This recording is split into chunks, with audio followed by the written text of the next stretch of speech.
Welcome back to another Kind of Funny reactions to Falcon and the Winter Soldier. As always, I'm Tim Gettys, joined by Paris Lilly. Hey, what's going on? Andy Cortez. Good morning. Greg Miller. This goddamn show. Nick Scarpino. Hello. And Kevin Coelho. It's probably my favorite show. It's really good.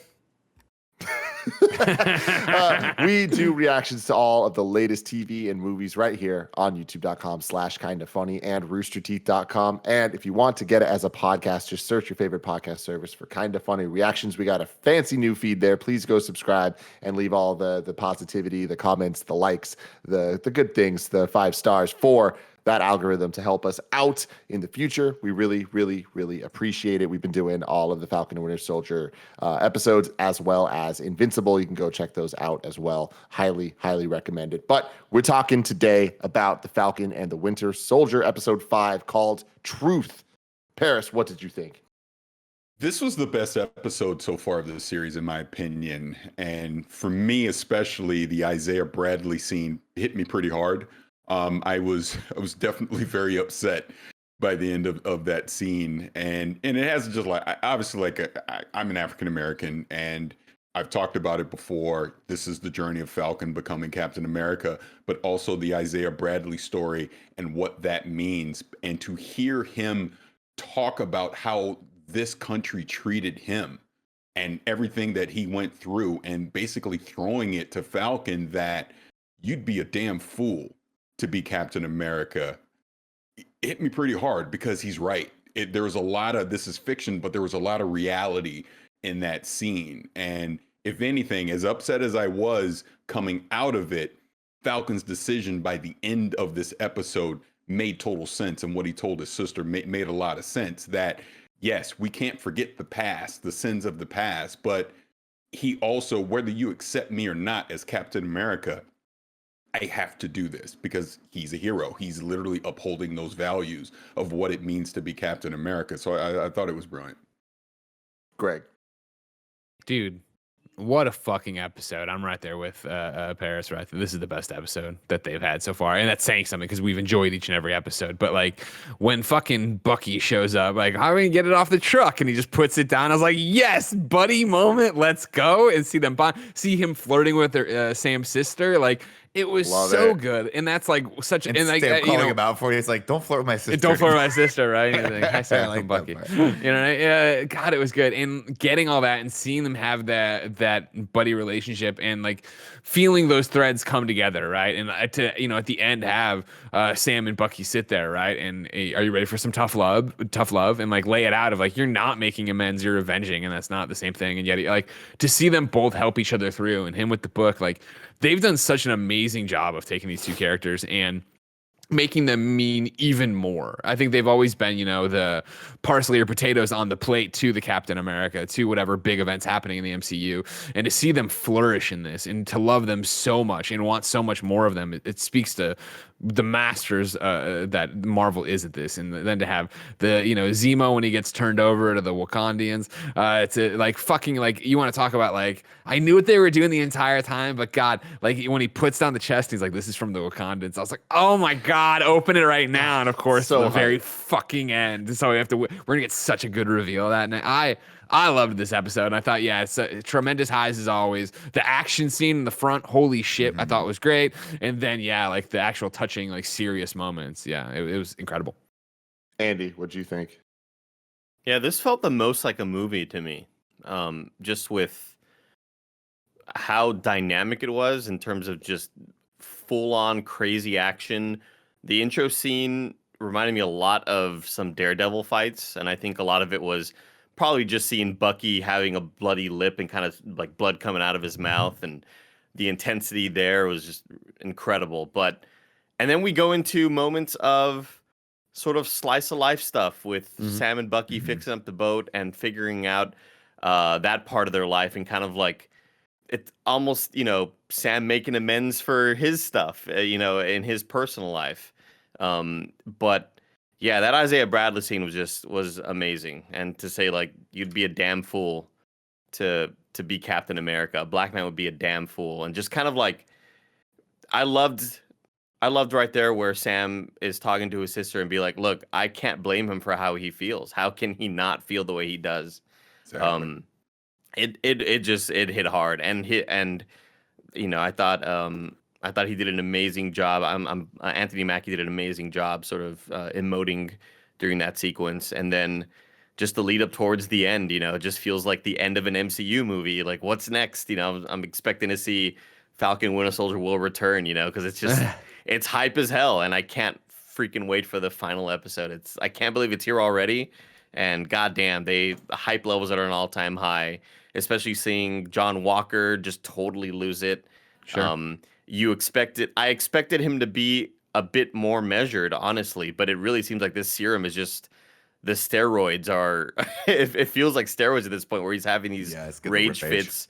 Yeah, in front of a the tribunal. Judge or the tribunal. It's just holy shit, man. Making that shield at the end and just seeing the rage in his eyes. I can't wait. Nick, what'd you think? I mean, I thought it was a great episode. I one of the things that I wanted to call out was just like at every point someone picks up the shield in this episode, and it means something different to them, right? And you see that mirrored.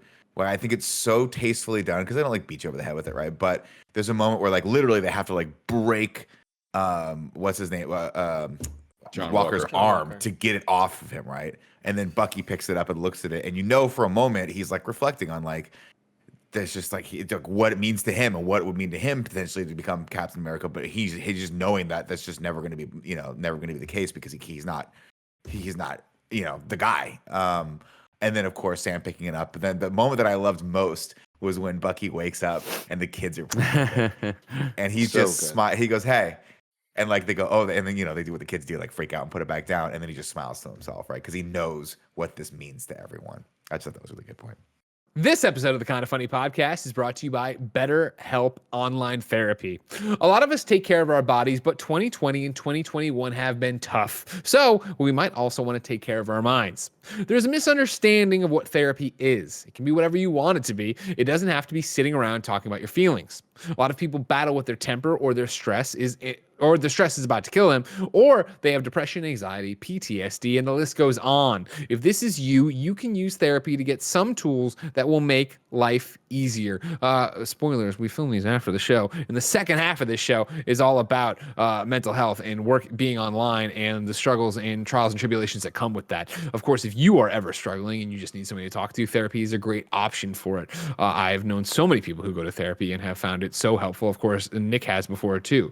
So BetterHelp is trying to do that for you online. BetterHelp is customized online therapy that offers video, phone, and even live chat sessions with your therapist, so you don't have to see anyone on camera if you don't want to. It's much more affordable than in-person therapy, and you can start communicating with your therapist in under 48 hours. Join the millions of people who are seeing what therapy is really about. It's always a good time to invest in yourself because you are your greatest asset. This podcast is sponsored by BetterHelp, and the Kind of Funny Morning Show listeners can get 10% off their first month at betterhelp.com/morning. That's BetterHelp.com/morning. BetterHelp.com/morning. Our next sponsor, ladies and gentlemen, is Babbel. For most of us, learning a second language in high school or college wasn't exactly a high point of our academic careers. Hello, my name is Greg. I took French in high school and in college and immediately forgot everything after I took the tests to get the gen ed requirements I need. And I'm like, I'll never need to learn French again. And then I fell in love with and married a woman from Quebec. And her first language is French. And her family primarily speaks French. And it's a struggle. And I wish I had done more with it. But I've been using Babbel, ladies and gentlemen. Babbel, of course, is the #1 selling language app that's addictively fun and easy to learn a new language. Whether you'll be traveling abroad, connecting in a deeper way with your family, or just have some free time, Babbel teaches bite-sized language lessons that you'll actually use in the real world. Babbel's 15-minute lessons make it the perfect way to learn a new language on the go. the way I've been doing it, right, is that in between maybe starting a video game for the night, or even when I have a downtime during the day, just popping on the couch, turning on Babbel, putting in my headphones and going. Babbel designs their courses with practical, real-world conversations in mind, things you'll get to use in everyday life. Other language learning apps use AI for their lesson plans, but Babbel lessons were created by over 100 language experts. Their teaching method has been scientifically proven to be effective. With Babbel, you can choose from 14 different languages, including Spanish, French, Italian, and German. Plus, Babbel's speech recognition technology helps you to improve your pronunciation and accent. Start your new language journey today with Babbel. Right now, when you purchase a 3-month Babbel subscription, you get an additional 3 months for free. That's 6 months for the price of 3. Just go to Babbel.com and use the promo code MORNING. That's BABBEL.com, code MORNING for an extra 3 months free. Babbel, language for life. Kev, what'd you think? Man, this episode hit on so many different levels for different things. Like that action scene, John Walker losing it in the start, where he's kind of like almost delusional about everything, but like, I killed the guy that killed my friend. And it's like, no, that guy didn't kill your friend. And he was like, yeah. And it's like, well, he's trying to make the situation okay for what he did. And then towards the end, we get the scene where he's getting court-martialed and him losing it and being like, I did what I'm supposed to do. Like, it's so powerful because you kind of see it in both ways where it's like, yeah, he lost his shit, but also like he is trying his hardest and like no one's making it easy for him. So him falling apart makes total sense. Oh, and then the post-credit scene of him building it and it's like, oh man, this fucker has gone off the rails. Oh, it's so cool. Gone. Yeah. And then we also have Disney handling all this race stuff in such a like straightforward, direct way where they're not like alluding to shit. Like there's a moment where Bucky was like, fuck, we never thought about like giving it like that we're giving it to a black man and the consequences of it. And it's like, damn, that's and he apologizes to him. He's like, I'm sorry about that. Like we didn't take that into 100%. consideration. That was a huge mistake. And it's one of those things like they are getting really real with things and like they're not holding our hands and they're just putting stuff out there, introducing characters that like got really fucked over. And it's one of those things, Isaiah Bradley's character, he tells the story and like, you think about it for a second, you're like, isn't that exactly how Captain America became Captain America? Yeah. Like exactly. And it's like talking about inequality and shit. And this show's so good. And here's something I didn't expect. Baron Zemo is getting taken away, and I'm kind of like, oh, that's too bad. Gonna miss that guy. Yeah, Gonna miss that guy. I like him. That was such an is he interesting gone? scene because he was like he forgives Bucky. He was like, you know, I don't harbor anything ill will against you. Bucky's like, what the fuck? What the fuck are you talking about, man? I'm gonna miss that. I'm gonna miss that fucker. Well, that's the thing. Like, I feel like originally, before we went into this, I always thought Baron Zemo was cool. He like went in there and like figured out a way to get these two guys to fight and really like push Civil War. Mentally broke him down. Yeah. And that was cool. But like this weird like analysis of who he is and like all this little added extra stuff. At first I was like, oh, this is dumb. Look at him with his suit and stuff. But by the end of it, it was like, this man has a singular plan and he is so committed to it. Like he's sitting there looking at the formula and he's not thinking of taking it at all. He's like, I'm going to destroy all of these so no one else can become a super soldier because like that leads to tyranny. And it just, I love it. I love how complex they made this guy. And the fact that like, I'm kind of like, you know, it's not that, this is one of those Thanos things where it's like, it's not that clearly he's a bad person that shouldn't be doing what he's doing. He's killing people. But like, you kind of see the point of what he's saying where it's like, and you see the point because he's like, this serum's bad. It could have the potential to make really bad shit happen. And guess what? John Walker takes it and becomes a fucking psychopath. Like, he sees it like it's not that he's right, but or being proven right categorically, but in this one instance, he's like, this is what can happen, and we're seeing that as the audience. They're not directly calling it out, but that is the kind of 1-to-1 with it, right? Yeah. Oh, also Julia Louis-Dreyfus. Yeah, totally. Oh my god, this was oh my another. god. When she walked up, I popped so hard. I was like, holy shit. What a scene. Jen's like, man. who is it? I'm like, I don't know who the character is. It's Elaine. It's a Veep. What are you Elaine talking? I don't Dreyfus. know what's Julie Louis-Dreyfus. And I can't believe that was like completely kept under wraps. There was no leaks for that, no even rumors about her. Like there's been rumors that this episode was going to have some actress that was a big deal, but like they didn't say who the character was, didn't say who it was going to be, and a bunch of people were hinting shit, and it felt like a lot of people were just making shit up. When she popped up, I was like, oh my god, I would have never expected this, and it's so exciting. I am so intrigued at what they could be doing with her character, because her showing up in this episode was weird, and it felt out of this show's character. Like they haven't been just introducing new characters, and for it to be this late, I'm like, there has to be some type of purpose. And again, another excellent episode for me. I think that it's starting with that fantastic fight scene. That felt more like a Marvel versus Capcom fight scene than I'm used to in the MCU, especially with the team up elements of both Bucky and Sam using the shield against John Walker. And it was so satisfying, and seeing all the downfall of that character and how it all kind of is then shown through a fight. And like, I feel like there was character development in that fight, and that's always the best fight.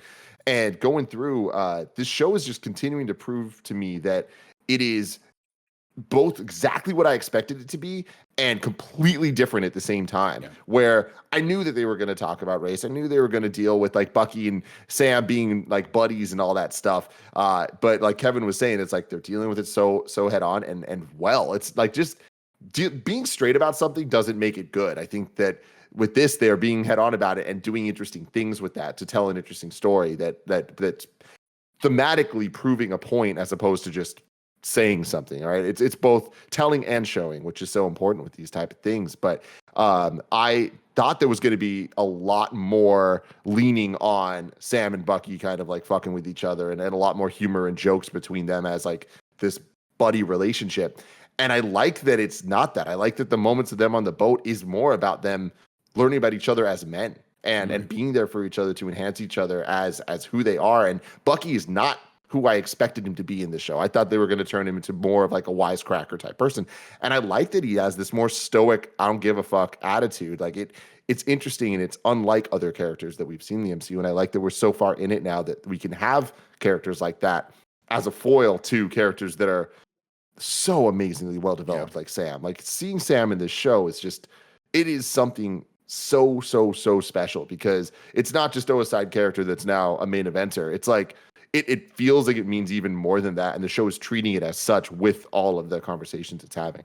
Yeah, I completely agree with that in the sense that I fully expected Anthony Mackie to be a breakout from this, and Falcon to quote unquote come up to the A-list of heroes. But for me, I think the breakout star is going to be Wyatt Russell as John Walker, because I did not expect this. I did not expect them. I almost thought he would just be the quote unquote villain of the week. Right. But instead, what they've done is, here's a guy who wants to do the right thing. He is fundamentally not a bad person. He wants to be a hero. He wants to protect the world, but it's not in his personality or DNA, so to speak, even with the super soldier serum, to uphold what it is to be Captain America. But he so desperately wants to be it that we're now seeing him kind of fall to the dark side in a way where I think he's not going to be a pure villain, but more of an anti-hero, where he will take the shortcuts that Steve Rogers would not take to get the job done. So he's going to be very brutal and cruel in that way. And that, you can see they're setting him up long term. This is not just going to be a one and done kind of thing for him. And then I take it back to the very beginning of the episode. That entire beginning scene, there were so many Civil War parallels in there. But now we were seeing it from a different point of view with John Walker, where, you know, they were trying to rescue Bucky and turn him, you know, back to the good side or whatever you want to call it. Whereas John Walker, Falcon and Bucky were doing the same thing, but Walker rejected it. Walker didn't want that. I am Captain America. You, like you said before, they literally had to break his arm to take the shield from him. And what is all that going to mean long term is I think going to be a very fascinating thing to see. Just the way it kicks off of, you don't want this. Yeah, we do. Yeah. God damn. Like, yeah. What an amazing start to a fight scene. Tim mentioning that this show is not what he expected to be, and also that he expected a lot of things. I didn't expect Disney to play with race at all. Like that, all of this has definitely caught me off guard. And I thought what we got of it in the first 2 episodes or so would have been as far as they went. I just didn't know if they had it in them to want to go that far. And I'm so happy they are. And you got to imagine there's, throughout all the episodes, like, well, it's just a superhero show. Why do you got to make things about race? Like, no, man. Like, how do you feel now? It definitely is now. And I love that they went there. Andy, they had to. If they would have just tiptoed around it, I would have been extremely disappointed with this. For sure. Because even if you go back to the Captain America comics, which I was not a big fan of, they addressed a lot of the stuff in the comics as well. It paralleled what is going on in the real world, and I'm glad they're doing this. They're touching on subjects that are happening in reality. Again, this is so much better for it. It's so much better for it. Absolutely. It makes it more important, right? I mean, and that's the thing with WandaVision, like you dial it back to that, and that had a very, very poignant storyline too, which was about like how do you deal with grief, how do you deal with depression, how do you get over those things, and like and having that manifest itself out in like physical powers is a great way to kind of examine that story. And it's the same here. It makes it important, which I think makes it relevant, or it's relevant rather, which makes it important and makes it stand out to me. And one of the things that I wanted to point out before we wrap it up, because I know we're getting long, is that if I'm not mistaken, Sam, when we first meet his character, he's working with veterans, right? Like people who, and he's trying to help them move forward, which I think is like such a relevant thing in this specific episode, because when he sits down with Isaiah and has that conversation, he sort of has that moment where Isaiah's like, you can't do this. And then he has that conversation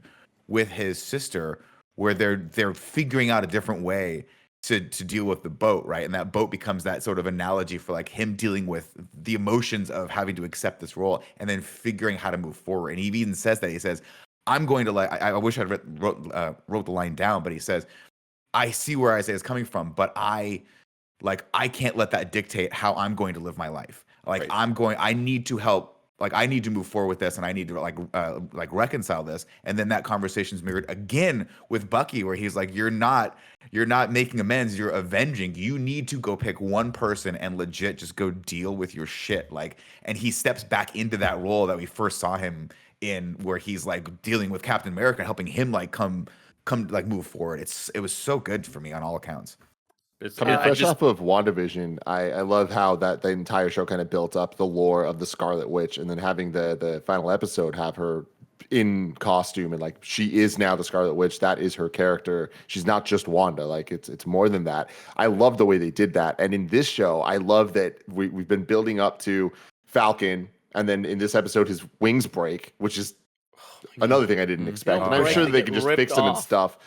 But it's like that was a very, very powerful moment in this, and then him having the training montage of him training with the shield. I think that's so scary, man. So good because like that's the type of stuff that we look for from these things, and it's like it was why we have issues with Star Wars sometimes or with whatever, where it's like, oh, but like we need to see him get good with this shield, and like this did such a good job having the theme song play from the show during it. Like it felt like a superhero moment, and for them to have the restraint to not have that scene end with him in the suit, I think is such a smart call with the one episode left, because we know we're going to get it next episode. And I'm hoping we get it sooner in the episode so we actually see it in use and it's not just like a final shot of the thing of him. I think when he shows up in DC, he's going to. And I think that's only because we got it in this episode. You know what I mean? Sure. We had like the teases and build up. Paris, what's up? Yeah. I want to make sure we get these two things in before we get out of here. Number one, the scene with the Wakandans and Zemo. They name dropped he's going to the raft. Yep.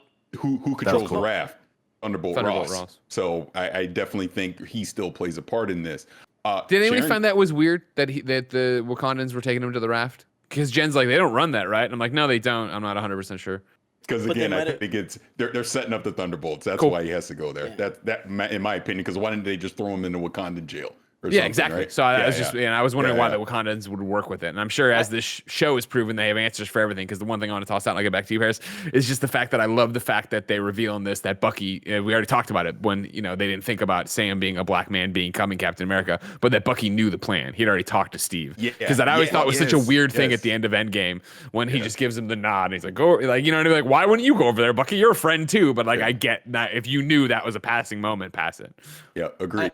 The second thing thing really quick because I don't want to forget this one. Sharon Carter. I think she took the chair from Seth Rollins and hit Falcon with it because she's the one that recruited Batroc, however you say his name, to come in and help the Flag Smashers and to kill Falcon. So again, I don't think she's the power broker, but clearly she's working with him or doing something on some level. So she's definitely not 100% with the good guys anymore. That to me is the clunkiest thing about the show right now is the GRC Flag Smashers, not Agent Carter, Sharon Carter storyline stuff. And there's another episode, and that's the stuff we've seen the least of overall. And I think that I'm hoping they have a satisfying way to bring it all together. But I'm interested because we know that she is a spy and like she can do some double agent, triple agent shit. So it's like everything we know about her, she could be the power broker, she could be working for him, she could be not, she could be on the inside. Like there's a lot of interesting things, especially with Julia Louis-Dreyfus's character being added. Madam Kevin, Hydra. what's up? I have a couple things. One, I wouldn't be shocked if the raft is made like is a multi-country thing, like a NATO style thing where Wakanda's like help built it so that they can put all the craziest, worst people, The worst in there. of the worst in there. Yeah. Suicide Squad. The other thing is just two moments that I really, really enjoyed was when Sam is practicing with the shield. He's not just practicing the shield; they're kind of playing catch with the shield. Where Bucky's also that throwing moment it, was and great. it's just like Where he's I catching enjoyed it. Yeah. so much. And then I forgot the third moment, so let's move on. I have two questions before we go because I'm dumb and I don't read comics. Who is Julia Louis-Dreyfus' character? Madam Hydra. What's in the box? She's Madam Hydra. Yeah, she's Madam Hydra. Okay. Yeah. So it's and I'm not 100% versed in it either, but they're clearly because again, Hydra's still out there, so this is maybe their re-entry point back into the story. I could And totally then be that. what's in the box? What's the costume? New wings, man. Yeah, new wings, white wings. It's gonna be Captain America suit. Captain America suit. Yeah. You think it's the suit? Well, I also just think it's like With the I wings? also think to it's me it's both. also Wakanda making like the wingsuit. Like I think they Yeah. Wait, is it you gonna know. be like? Yeah, is their he version of gonna it. look like Captain America? Is he gonna have like the star and all that stuff? Oh, with wings. With- And yeah, it's that's white, dope. and it's That's dope. fucking awesome. And it's but all Paris, to vibranium. your point though about this character, I am also not familiar, but I googled her name because it's a long ass name, the Contessa Valentina Allegra de Fontaine. In the comics, she's been just a quick Wikipedia search. She's been many different things, including Madam Hydra. But one thing she's also known for is dating Nick Fury. Yeah, she's and an agent of being S.H.I.E.L.D. Nick Fury. sometimes too. Yeah. Right. Yeah, Nick Fury-esque. And the interesting thing, like Paris, we're so stuck on the Thunderbolts being created by Thunderbolt Ross, but what if she's going to kind of function in these movies as a dark Nick Fury? And That'd did be pretty very cool. well- Greg Miller. IGN has this article up that's quoting Vanity Fair that she's actually this might be one of those out of place things where she was supposed to be in the Black Widow movie.